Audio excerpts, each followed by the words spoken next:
सभी छात्रों को मेरा नमस्कार। आप सबका स्वागत है 22 तारीख की जनसत्ता अखबार के एनालिसिस में। छोटा सा विश्लेषण करके जानेंगे कौन सी खबरें हैं हमारे लिए महत्वपूर्ण यूपीएससी या राज्य सेवा परीक्षाओं के लिए। चलिए, पहली खबर में आते ही हमारा आदेश पर इस तरह से जवाब, गुजरात हाई कोर्ट में क्या हो रहा है। सुप्रीम कोर्ट ने फिर से गुजरात हाई कोर्ट को लेकर टिप्पणी दी है।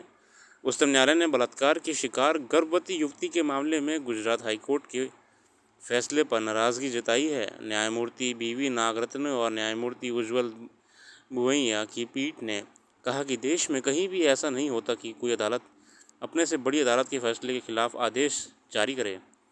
हमें अपने आदेश को उचित ठहराने की ज़रूरत नहीं है। ऐसा करना संवैधानिक दृष्टिकोण से भी उचित नहीं है।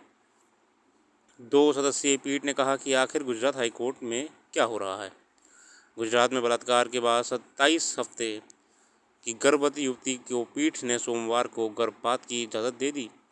युवती को मेडिकल रिपोर्ट दिखने के बाद शीर्ष अदालत ने कहा कि इस स्थिति में भी महिला को सुरक्षित तरीके से गर्भपात करने की इजाज़त दी जा सकती है। पीठ ने कहा कि अगर भ्रूण जीवित रहता है तो अस्पताल बच्चे को इंक्यूबेशन में रखकर सुनिश्चित करेगा कि वह जी सके। गुजरात सरकार की जिम्मेदारी होगी कि कानून के मुताबिक बच्चे को गोद दिया जा सके। पीठ ने हाईकोर्ट द्वारा स्पष्टीकरण के रूप में पारित इस आदेश पर कड़ी आपत्ति जताई। न्यायमूर्ति नागरत्न ने निराशा जताते हुए कहा, हम सुप्रीम कोर्ट के आदेशों पर हाई कोर्ट के जवाबी हमले की सराहना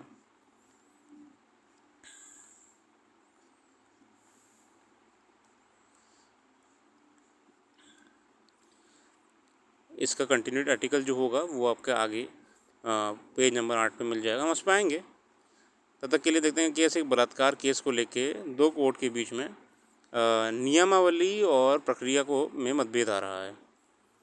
ठीक है, न्यायमूर्ति बीवी नागरत्न, न्यायमूर्ति उज्ज्वल बुवैया। जैसे हमने कल जाना था कि हमारे फेमस एक्टर गदर 2 के सनी देओल साहब के मकान की नीलामी की बात बैंक ऑफ बड़ौदा कर रहा था। अब इन्होंने कह दिया बैंक को कि मैं उसका पेमेंट कर दूंगा आपको, बैंक को मकान बेचने की ज़रूरत नहीं है, नीलाम करने की ज़रूरत नहीं है। चंद्रयान 3 लैंडर से चंद्रयान 2 ऑर्बिटर ने संपर्क साधा। लैंडर मॉड्यूल ने lander hazard detection and advance camera evidence camera lander hazard detection and avoidance camera से ली गई चंद्रमा के सुदूर पार्श्व भाग की तस्वीर जारी की है।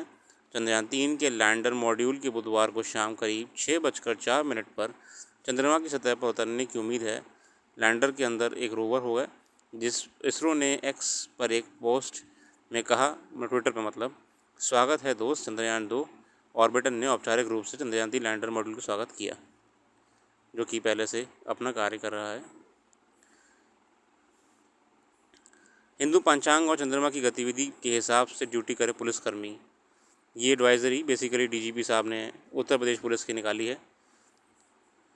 अपने अधीनस्थ अधिकारियों को हिंदू पंचांग के आधार पर चंद्रमा की गतिविधि के हिसाब से ड्यूटी करने का आदेश दिया है। साथ ही जनता को भी इसी आधार पर सतर्क रहने की सलाह दी है। उन्होंने अपने इस परिपत्र पर विस्तार के साथ बात करते हुए कहा, वो सोमवार को जारी एक वीडियो में बताया कि आम जनता को भी जानना इसलिए ज़रूरी है कि ताकि उसे पता रहे कि अपराधी किस वक्त अपनी गतिविधियां करते हैं। कुमार ने एक चार्ट के माध्यम से स्पष्ट करते हुए कहा कि इससे पता चलता है कि 21 तारीख को चंद्रमा कितने बजे उगता अस्त होता है, रात कब आंशिक रूप से और कब बिल्कुल अंधेरी होती है। मैं देखिए थोड़ा सा मैं इसमें अपना पॉइंट कहना चाहूँ कि पुलिसिंग में एस्ट्रोलॉजी को नहीं मिलाना चाहिए। पुलिस को पुलिसिंग करनी चाहिए अच्छी, है ना।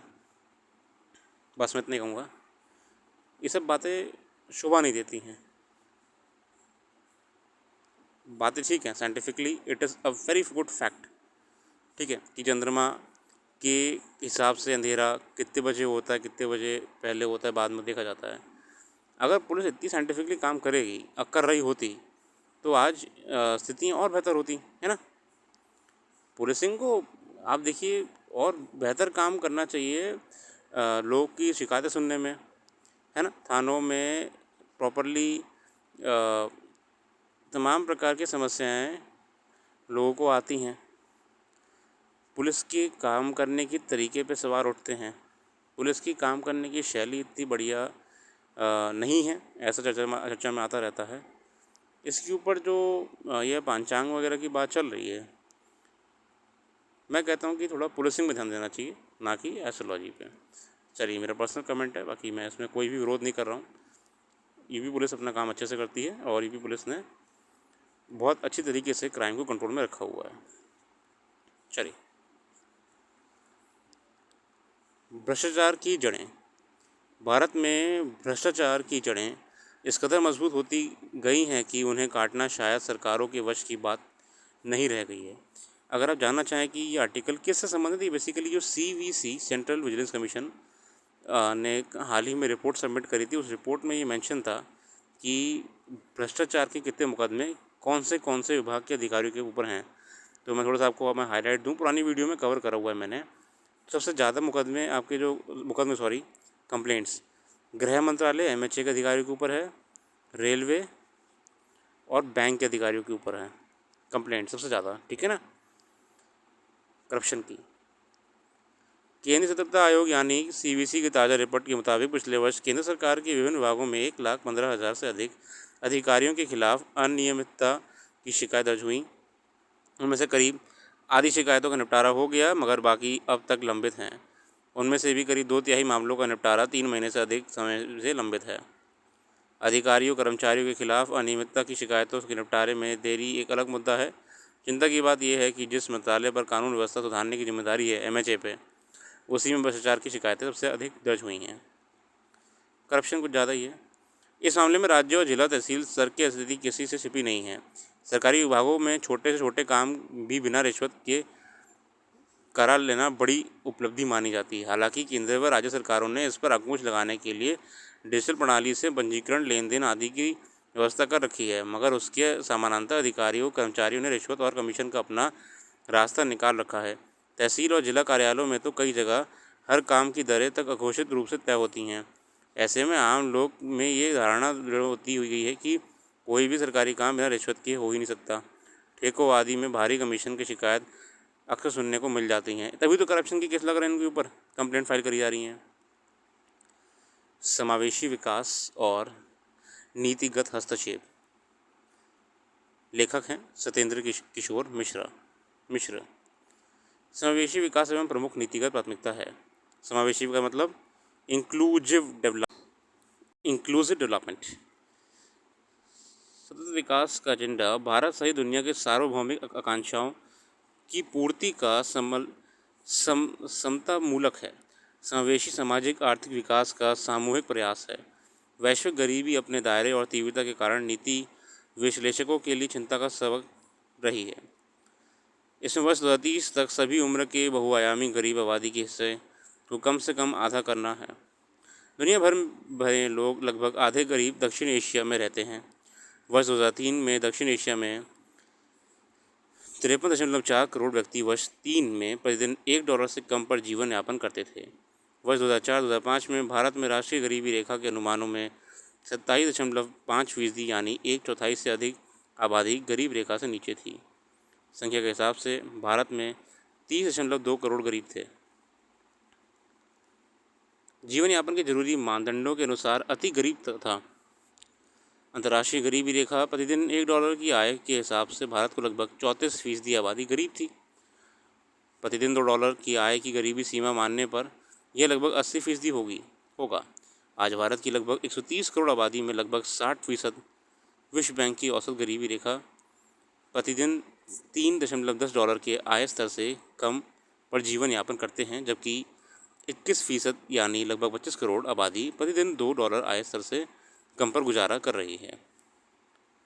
अंतर्राष्ट्रीय एजेंसी ऑक्सफैम की वार्षिक 17 की रिपोर्ट के अनुसार भारत में 10% अमीरों के पास देश का 80% संपत्ति है। ठीक है ना साथियों, भारत के 10% रिच पीपल जो हैं उनके पास देश की 80% वेल्थ है। ठीक है। 16 लोग की संपत्ति 60 करोड़ लोग की संपत्ति के बराबर तथा शीर्ष 1% के पास देश की लगभग 58% संपत्ति है। My God 58। गरीबी उन्मूलन की कोशिश में भारत के नीति आयोग ने राष्ट्रीय परिवार स्वास्थ्य सर्वेक्षण NFHS national family health survey, ये हमने इसका वेबसाइट पर डाला हुआ है, आप लिंक में जाकर देख सकते हो कि क्या है ये, पर आधारित बहुआयामी गरीबी सूचकांक मल्टी डायमेंशनल पॉवर्टी इंडेक्स तैयार किया, जो राष्ट्रीय 36 राज्यों और केंद्र शासित प्रदेशों और 707 प्रशासनिक जिलों के बहुआयामी गरीबी की पहचान करता है। ये अपनी तरह का पहला सूचकांक है जो स्वास्थ्य और पोषण, शिक्षा, जीवन स्तर के आयामों पर अभावों की एक साथ मापता है। Oxford poverty and human development initiative और संयुक्त राष्ट्र विकास कार्यक्रम द्वारा विकसित पद्धति के आधार पर राष्ट्रीय, राज्य और जिला स्तर पर गरीब जनसंख्या अनुपात और बहुआयामी गरीबी गहनता को प्रस्तुत करता है। गरीबी का आकलन मुख्यतः आय स्तर पर निर्भर रहता है। ठीक है। स्वास्थ्य, शिक्षा हम जानते हैं, लैंगिक असमानता है, ये पढ़ लीजिएगा, ये डेटा बहुत सारा इसमें दे रखा है। अच्छा आर्टिकल है, मुझे अच्छा लगा। बहुत ही कम कंटेंट में इन्होंने बहुत चीज़ें कवर करी हैं। मैं ज़्यादा डिस्कस नहीं करूँगा वरना टाइम ज़्यादा लग जाएगा। डेटा ज़्यादा है इसमें। ठीक है। जो आपको एक ही जगह पे, अगर हम कहते हैं डेटा सर गरीबी को लेकर कहाँ से लाएंगे, हम डेटा आपके सामने है। ठीक है। आभासी दुनिया का संचार। अब मैं इस आर्टिकल का शॉर्ट बताऊँ आपको। इस आर्टिकल में क्या दे रखा है ना, आम जीवन में तकनीक में करती दखल की सीमा आखिर क्यों होगी? क्या सुविधाओं का विस्तार यहाँ तक हो जाएगा कि संवेदना के लिए जगह कम पड़ जाएगी? ऐसे में इंसान और इंसानियत के मूल्यों का क्या होगा? केवल बड़ी उम्र के लोग नहीं, बच्चों को हालत ये है कि उन्हें जब जीवंत खेलकूद के बजाय तकनीक की दुनिया का खेल ज़्यादा भाने लगा है, लेकिन उस सब का हासिल क्या होगा? दरअसल कुछ दिन पहले एक हवाई अड्डे पर किसी वजह से भीड़ भाड़ के बीच वहाँ लगी कुर्सियों में पर एक जगह एक दंपत्ति बैठे थे। अब मैं ये कहानी बताऊँ। ये लेखक साहब महोदय हमारे क्षमा शर्मा जी महोदया हैं, क्या वो ना ये एयरपोर्ट पे थी, तो इन्होंने ये ऑब्जर्व करा कि एक दंपत्ति, मतलब फैमिली, हस्बैंड वाइफ, उनकी 2 बच्चे हैं। तो मैंने देखा कि तो एक शॉट में तो आपको बहुत क्रक्स करके, तो असल में ये मोबाइल चला रही थी। ठीक है। और जब इनका शो ख़त्म हो गया तो ये एकदम से रोने लगी, तो उन्होंने मोबाइल का शो उनका बदल के दूसरा लगा दिया, जो भी कराऊँ। कुछ समय बाद दूसरे वाले ने भी मोबाइल ले लिया, और ये जो सिलसिला है आपका, ये एयरपोर्ट के लाउंज से लेकर हवाई जहाज़ तक ये लगा रहा। मतलब बच्चे जो है हर समय मोबाइल पे लगे रहे। अब इससे ये ऑब्जर्व करा एक चीज़ कि बच्चे जो आजकल 24 घंटे मोबाइल पे लग रहे हैं या फिर ज़रूरत से ज़्यादा मोबाइल पे लग रहे हैं, इससे क्या हो रहा है? कई मनोवैज्ञानिक जो लोग हैं उन्होंने कहा है कि इससे बच्चों में धैर्य की क्षमता कम हो रही है। ठीक है ना, चिड़चिड़े ज़्यादा हो रहे हैं। ठीक है। खेल कूद और शारीरिक एक्टिविटीज़ कम हो गई हैं, खेलना कूदना, टहलना, मेंटली बहुत ही चैलेंजिंग कम हो रहे हैं बच्चे से, है ना, मतलब कम दिमाग लगा रहे हैं। इससे क्या हो रहा है कि एक नई पीढ़ी का जो विकास हो रहा है वो अवरोध हो रहा है, पूरा नहीं हो पा रहा है। उसको ये टेक्नोलॉजी बचपन को खा रही है।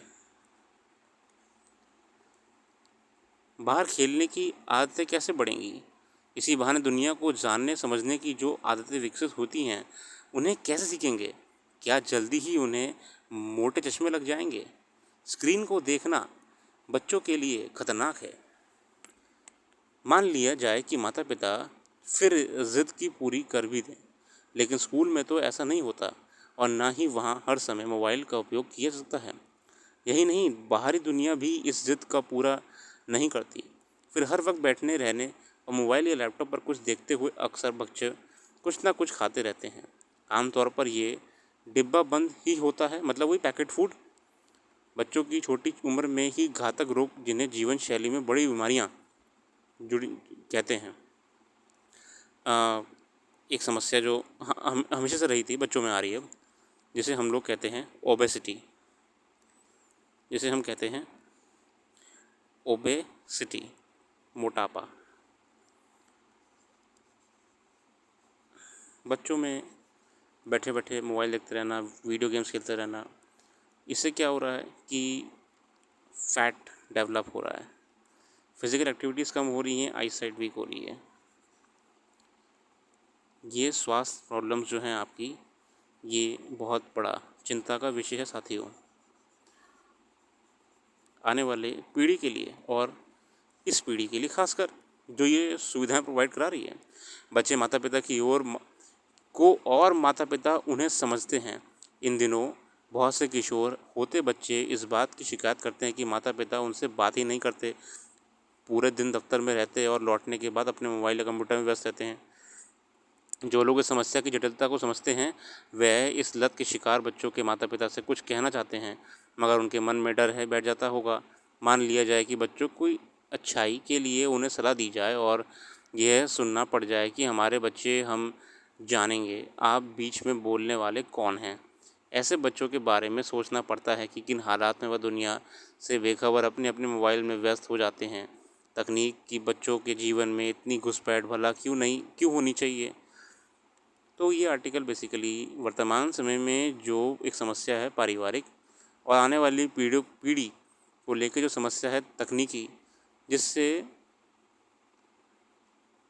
खेल कूद, फिज़िकल लाइफ में योगदान या जीवन में उसका पार्ट कम होता जा रहा है और तकनीक का, लैपटॉप मोबाइल का बढ़ रहा है। इस चिंता को व्यक्त करा है लेखक के द्वारा। चांद पर उतरना क्यों मुश्किल है, इसमें इन्होंने बताया हुआ है कि चांद पर उतरना क्यों मुश्किल है। अभी हम जानते हैं कि लूना 25 आपका क्रैश हो गया। रॉस्कोमोस, रशिया का, Russian space agency रॉस्कोमोस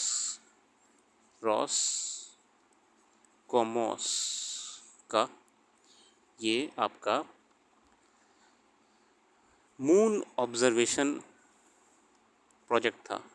moon observation project Luna 25।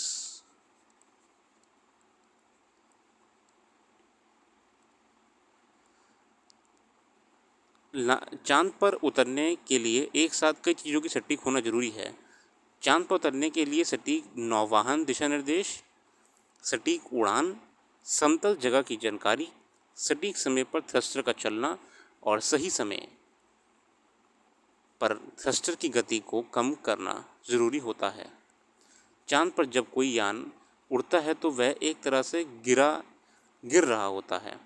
ISRO ने वैज्ञानिक के मुताबिक जब लैंडर प्रोपल्शन मॉड्यूल से अलग हो जाता है तो वह धीरे धीरे चांद की सतह के करीब जाने लगता है। इस दौरान उसके नीचे जाने और निर्धारित दिशा की ओर जाने को नियंत्रित किया जाता है। चांद की सतह पर उतरने सॉफ्ट लैंडिंग सॉफ्ट लैंडिंग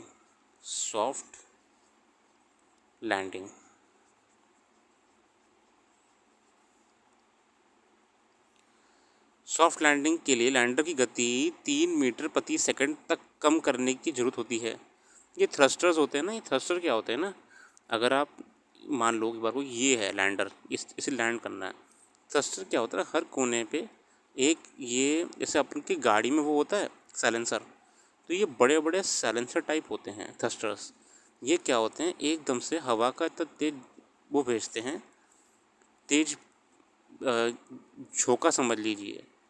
अब कहोगे हवा तो होती नहीं है वहाँ पे आसमान पे, मैं तकनीकी तौर पे भले ही गलत बोल रहा हूँगा स्पेस में, बट आप समझने का प्रयास करना। मेरे को एग्जैक्टली जो मैं बताना चाह रहा हूँ कि क्या होता है, इसके माध्यम से इसकी डायरेक्शन को रेगुलेट करते हैं। मान लो कि अब ये लैंडर है, इसको और लेफ़्ट में करना है, तो यहाँ वाले थ्रस्टर्स जो होंगे इन्हें और तेज़ कर देंगे ताकि इधर जाए।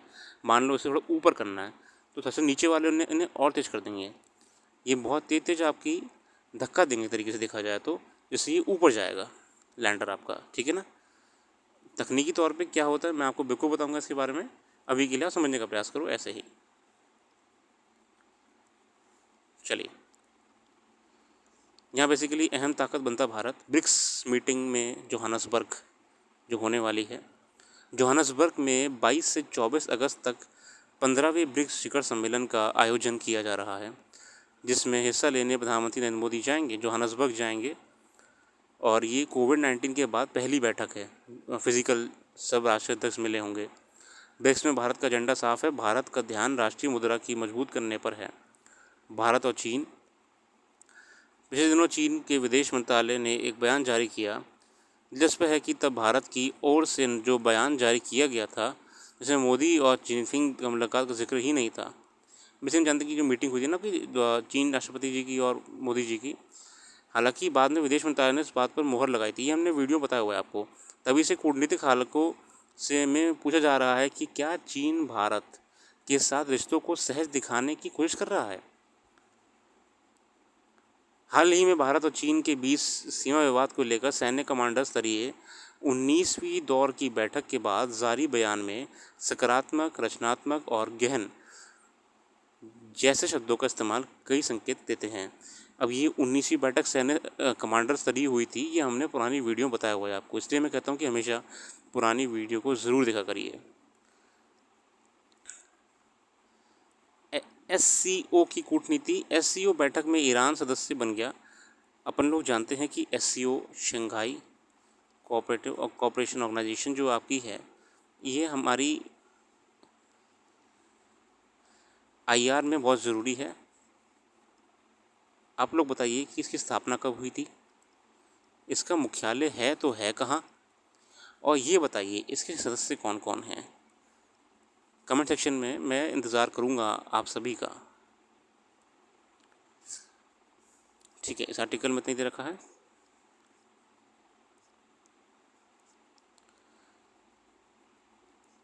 आज के लिए हम इतना ही रखते हैं। अगर आप लोगों को कोई और आर्टिकल अच्छा लगा हो, महत्वपूर्ण लगा हो, तो आप बिल्कुल देखिए उसको। हमारा प्रयास था कि जो बिल्कुल अति महत्वपूर्ण आर्टिकल्स थे आपकी तैयारी को लेके, हम उस पर चर्चा करें। अपना कीमती समय देने के लिए बहुत बहुत धन्यवाद। मैं MR मिश्रा कल फिर आऊँगा एक नई वीडियो के साथ, आपको एक नया एनालिसिस लेकर।